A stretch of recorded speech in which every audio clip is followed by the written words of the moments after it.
Automotive, test drive na natin itong Nissan Toyota Belfire. Okay, bagong Toyota Belfire. Pinalitan natin siya ng brake pads. Okay, test drive na natin. Okay, bago to siya, latest model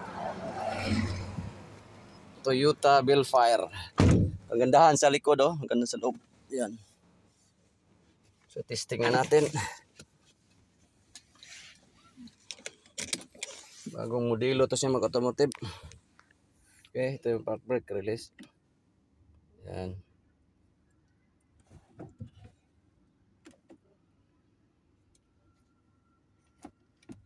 Yan, drive na tayo.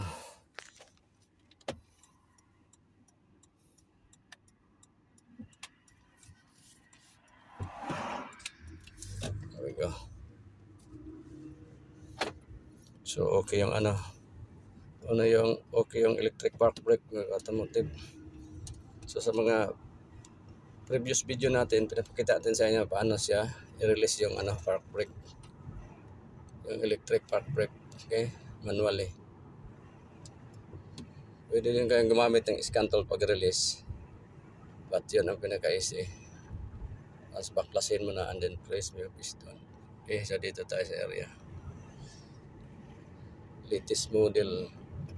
Check natin yung brake. Okay.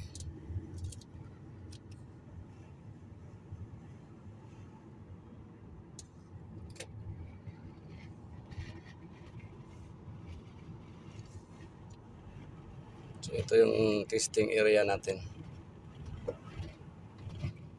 Brake goods.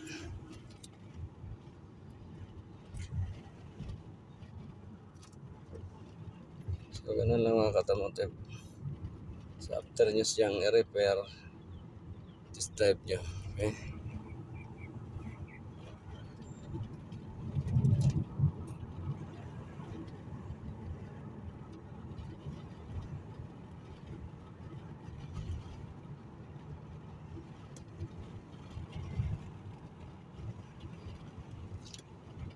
Itong area na to is 50 speed lang.